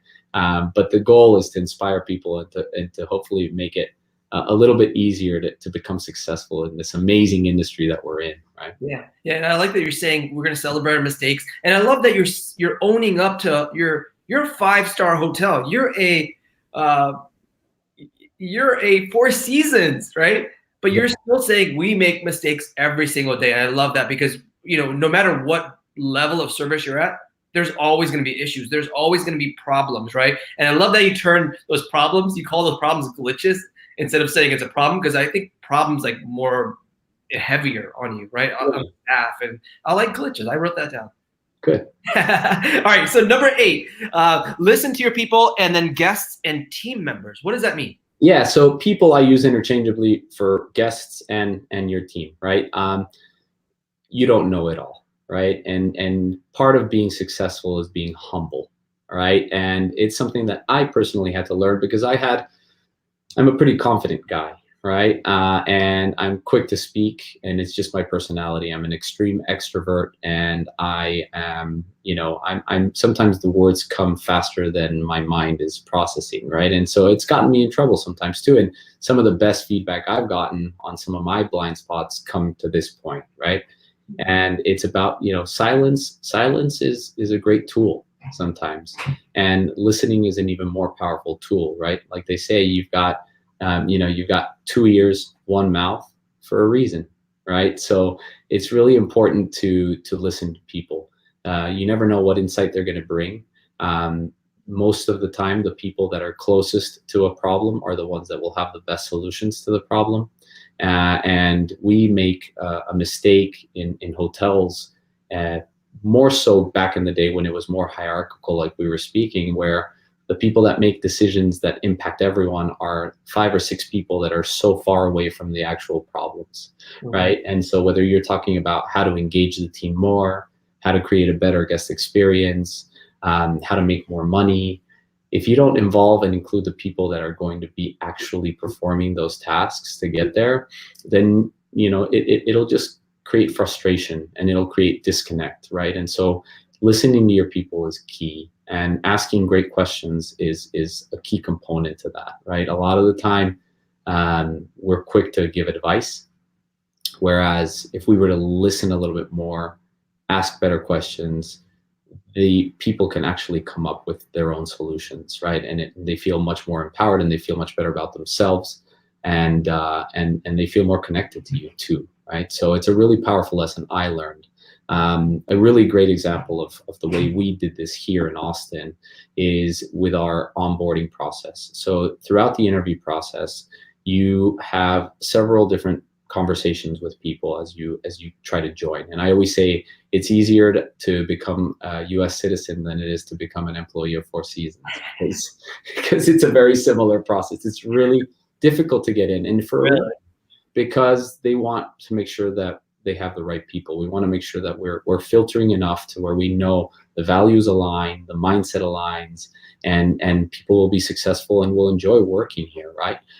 Because it's not easy to work in a 5-star environment where the details are so scrutinized and you're digging into, you're not scratching the surface, you're digging really deep into a lot of things. And so if you want an easy job, don't pick a 5-star hotel, right? Because go to maybe a gas station where you're still offering customer service, right? And you won't be scrutinized for everything you do. But in a 5-star environment, be ready to be doing that all the time. So we involve our leadership team as a whole into the last step of our interview process. We have a process called group dynamics, where we have 5 or 6 candidates that have made it to that final process, and we put them into a room for a group interview, and we select 3 or 4 leaders from different disciplines in the hotel that come in and observe the conversation that we have with these people. And in the conversation, we talk about values. And so it's pretty simple. We have them talk a little bit about themselves, and then we put a deck of cards out and we share all the deck of cards all have different values that are important. And so we ask the people that are being interviewed to pick the top 5 values for them at work.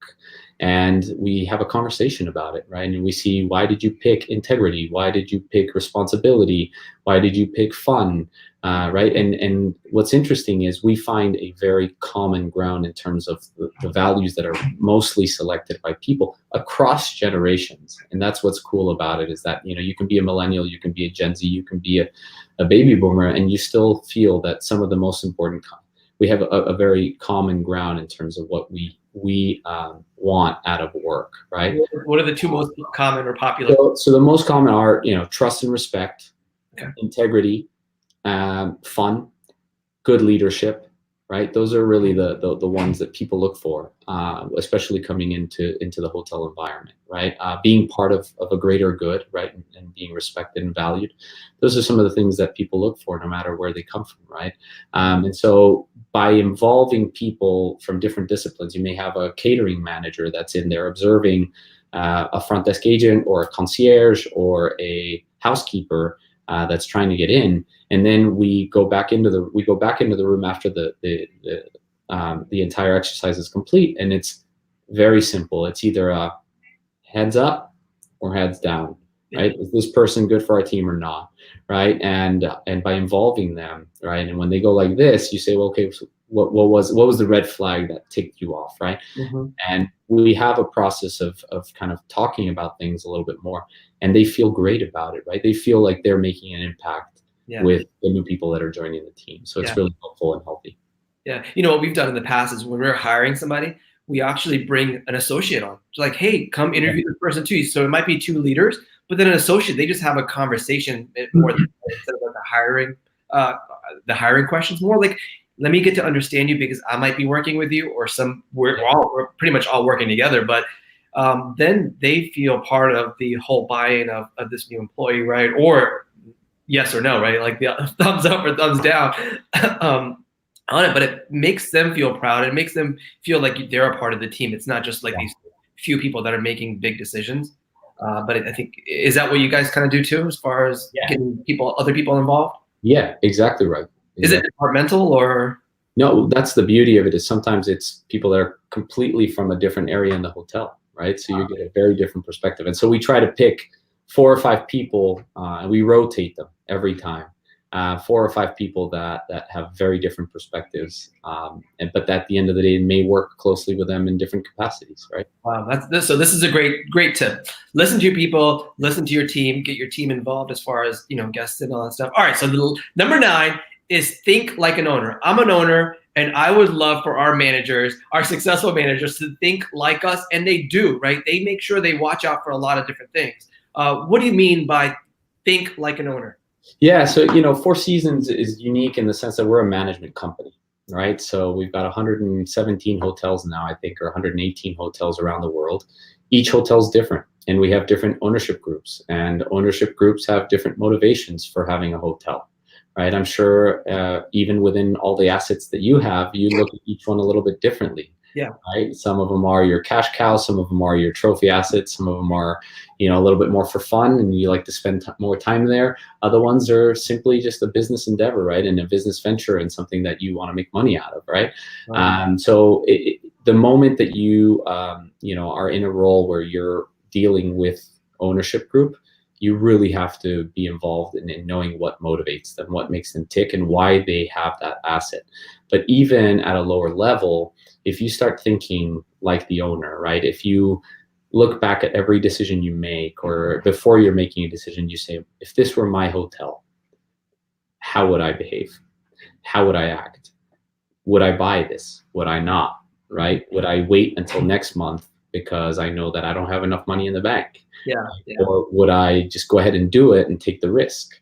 Right? So if you start thinking that way, like it's actually your money, and it's your butt on the line too, in terms of the risks that you take, then you start making smarter decisions, right? And the smarter decisions start compounding, and they give you more trust and respect with the owners themselves, and they allow you to be more successful.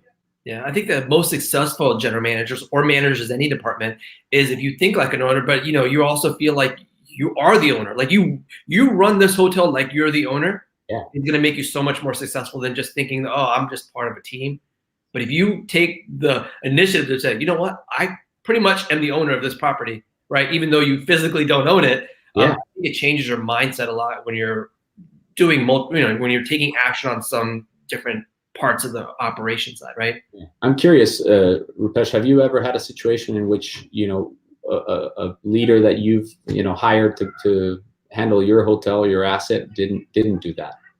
Yes, and it costs us a lot of money, Yeah. and it's painful. Like when you don't have the GM think like an owner, it's painful because they start making mistakes when it comes down to expenses. It got capital expenses, operationally. Like if your guest is complaining and you know what the right thing to do as an owner, right? And they're doing something differently, it affects the entire business, right? And I always say a great GM can make or break your hotel. A great manager can make or break your hotel. And a lot of hotels that are failing right now is probably not because of the hotel itself, the asset, the capital, but more of the management style, more of how they're operating the property. And that just comes down to thinking like an owner, like, would you actually do this, right? Do you agree? I completely agree. I've seen situations in which, there's been a lack of responsibility, right? And it's been tied to that, right? Is that they didn't see it as if it was theirs, right? Yeah, yeah. And I do consulting and I walk into properties and I'm like, oh, this doesn't feel good. And I can feel like it's a management thing, right? It's the property's beautiful. It's running great, but you could tell that the manager's not there thinking like an owner, making people feel great about their position and inspiring people. And that all comes down to like learning the business and caring about it and passion and all the stuff that we talked about, right? In the beginning. Good. So that's number 9. All right. I love this last one. I never thought about it. And maybe I should be a little bit better at doing this and you go ahead. Number 10 is go for it. I'll let you give the last one. Ask beautiful questions. And all right, what does that mean? Yeah. So again, it's going back to thinking, right? I really think that we are quick to respond. And I think that we are not good at allowing other people to share their thoughts and allowing other people to give their insight. And we unfortunately live in a world where we have people that are really quick to speak, and then we have people that take a little bit longer. And those people that take a little bit longer don't have the opportunity to give their feedback and to give their thoughts, right? And Susan Cain wrote the book Quiet, which is probably one of the most influential books I've read, because as an extreme extrovert, I was very much overshadowing people that had much better insight than I did. And I still do, right? It's my natural reaction to quickly answer, right? But sorry about that. But if you ask beautiful questions, you allow deeper thought, you allow people to come up with better answers. You just create a better conversation with people, right? And so this book, A More Beautiful Question by Warren Berger, has been really inspirational too, where he says, a lot of the things, like there have been many situations in the past where if we would have asked one more question, if we would have dug a little bit deeper, we would have had such a much better result, right? So I call it positive skepticism. And in our business, we're in the business of finding solutions for people. So a lot of the time we're very, very positive about it can be done or it's going to go great. And all the hard work we've put in to plan this it's going to work out exactly the way we wanted it to work. Yeah. But then what if it doesn't, right? So having somebody ask questions and scratch beyond just the surface is really helpful for your team. And so if you're that one person that can pivot a conversation, right? And you know that if you ask one type of question, it's going to pivot the conversation the way you want it to go. Or if you ask one question to just build a deeper sense of clarity for people, right? So something as simple as saying, what do you mean by that? Yeah, yeah. Right? Because how many people are in a room and they say, man, I don't want to ask that question. I don't want to sound stupid. I don't want to feel like, I don't want everybody to think that I don't know. That was me. That was me back in the day. It still sometimes is me, right? Sometimes I don't want to show that vulnerability. And then I realize that, like, if I don't know, how do they know, right? Do they know? And B, even if sometimes I know, I still ask that question, because it forces that person that's presenting to even simplify it further. And the more simple Everybody else? for everybody else. Yeah. Right? So if you're going through, let's say, a tough conversation to have, or a difficult concept to understand, is when we yield business, right? And so we're looking at revenue management. We're looking at, what channels are we going to open up? Are we going to raise rates? Are we going to decrease rates? And so when you bring a first-time manager or front office manager into those meetings, their head is spinning, right? They're asking so many questions in their mind, yet they don't feel like they can ask. That's the right moment, right? So by having somebody in our role as a senior leader come in and say, wait, can you explain that one more time? Or what do you mean by that, right? Yeah. Even though it's not directed at me, because I've been in these meetings for months and years, that one person that's new to the meeting will be, oh, that's what they meant. Yeah. So simple, but we overcomplicate it with all our special nomenclatures and special naming for everything, right? So it's really powerful to ask questions. It's really powerful to ask beautiful questions, so that you can get to the very bottom of things, so that you can simplify things for people, so that you can make it easier to understand, right? And that's how a common ground and that clarity of vision comes, is if it's nice, simple, succinct, and easy to follow. So absolutely. And I love asking the question, why?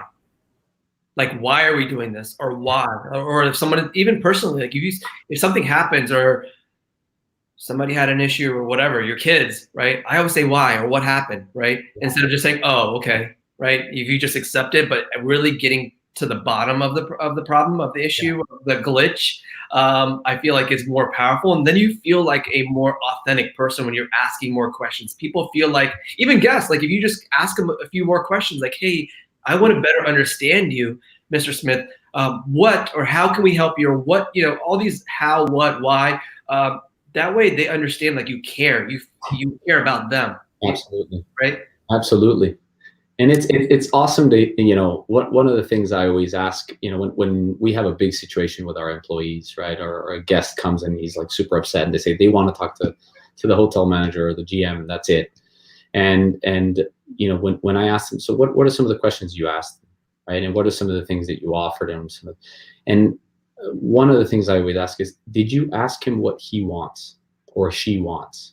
Mm-hmm. Did you say, how can I make this better for you? Yeah.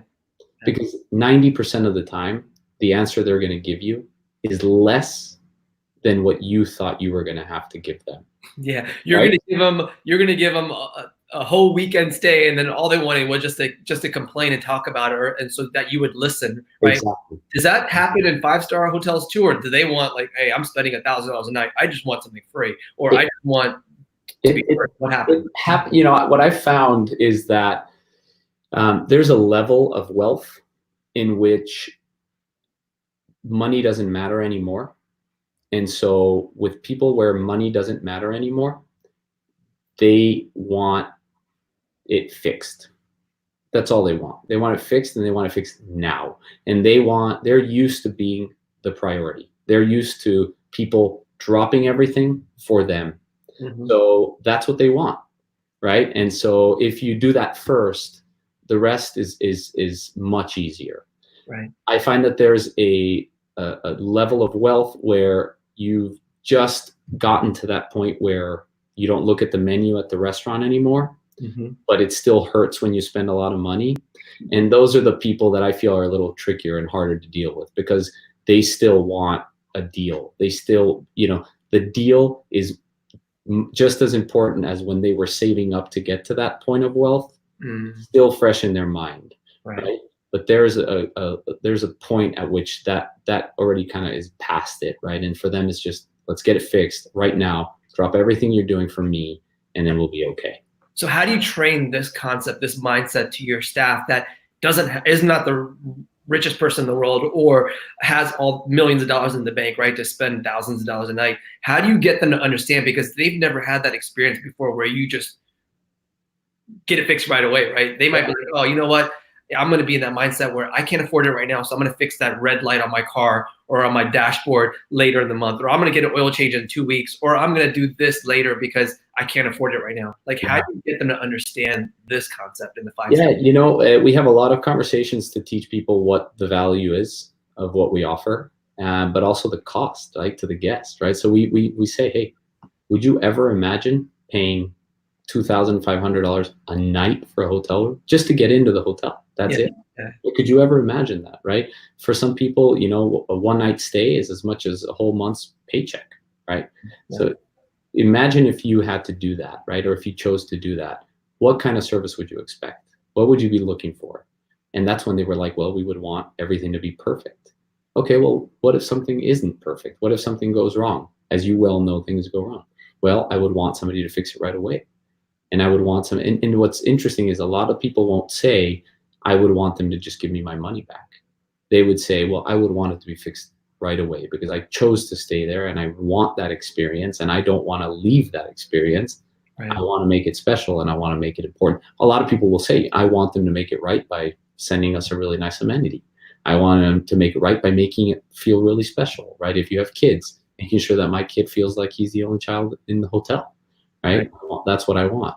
So it's not always tied to money, right? It's more so it's tied to memory and experience, right? I want to leave remembering this place forever and remembering the feelings we had as a family forever, Right. And I feel like you could do this in any level of service if you just cared enough, right? As far as a manager or an associate, like if you just gave them that extra attention, you don't have to be a 5-star hotel to be just giving a little bit extra attention to our guests, right? Yeah. I feel like they're the VIP there, and everybody can feel like a VIP. Is that true?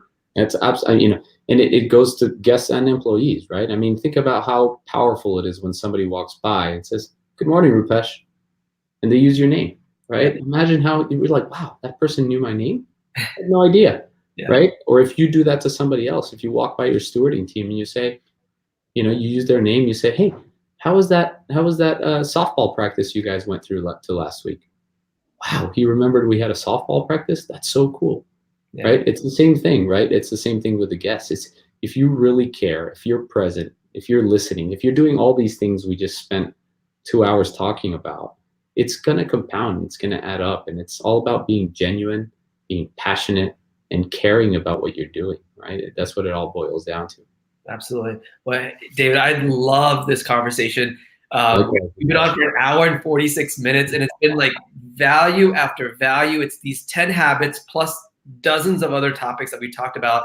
Your story has been amazing, how you came from Bolivia and you've just put your confidence in place, and you've just not let anybody stop you. Then you have the support of your family and your connections through LinkedIn, through your just networking in general. I love what you've done here, and I know that you're going to continue growing yourself and your career. And so I want to thank you guys. If you found this valuable, hit the like button. Let us know that you enjoyed this conversation, because I feel like, David, we could bring on another topic or some other part of the hotel business, and it doesn't have to be 5-star, but it could be valuable to anybody. And I really appreciate what we've done here. Thank you, Rupesh. I say the same. You're a true inspiration. We talked about this when we first connected, which is the courage piece, right?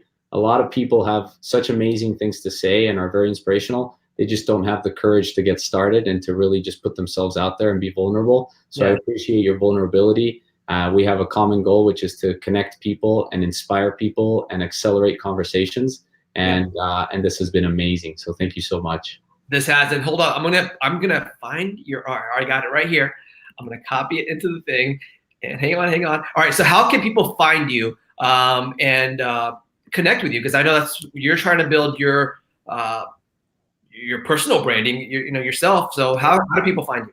Yeah, LinkedIn is the best way. My LinkedIn profile is where I'm most active. I took a proactive step in getting away from, there it is, getting away from Facebook and minimizing Instagram.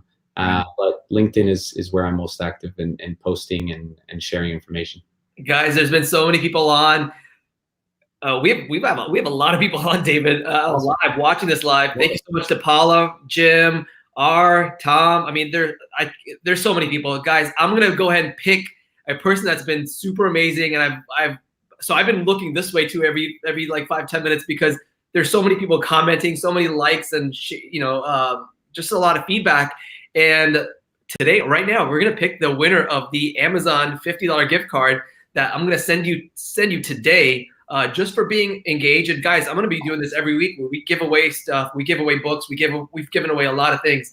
And this week, our big winner is Fran Rodriguez. She's been connected. She said, can't wait to connect. She's gonna connect with you, David. And yeah, I just love all the comments that she's posted here. So congratulations to Fran, and congratulations for you guys to continue joining us here every Wednesday, and just to learn, right? Because this is what we're here, just to inspire each other and kind of share, and I always say, listen, I'm not the biggest hotelier in the world. I don't have the most money, and I don't want that stuff. I just want to teach people to be better at what they do, improve their life, and really just inspire. And hopefully you can do this, what I'm doing, because I get a lot of comments on or direct messages on LinkedIn saying, hey, I would love to be where you are.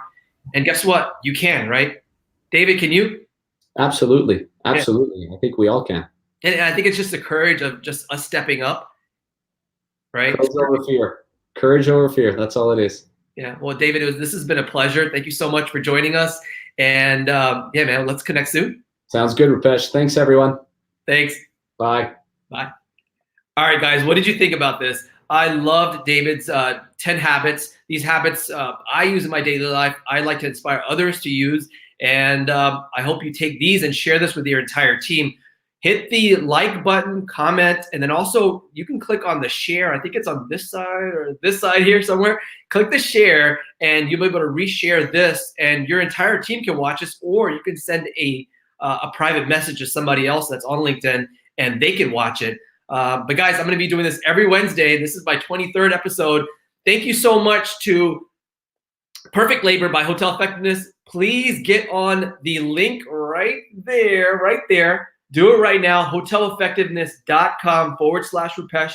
You're going to save 30% off your setup fees. And guys, this is a way to automate and really manage your payroll costs and reduce them. And a lot of hotels, and there's 4,000 hotels that are using this system, they're saving between 5 and 15%. So if you add your total up for how much you're spending on payroll and multiply that by 5% or 15%, think about how much you could save. This system is super affordable for any type of hotel. It doesn't matter what service level you're at.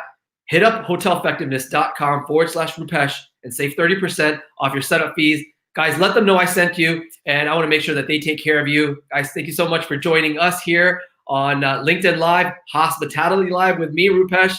I will see you next week, and let me put up the banner real quick. All right, bye.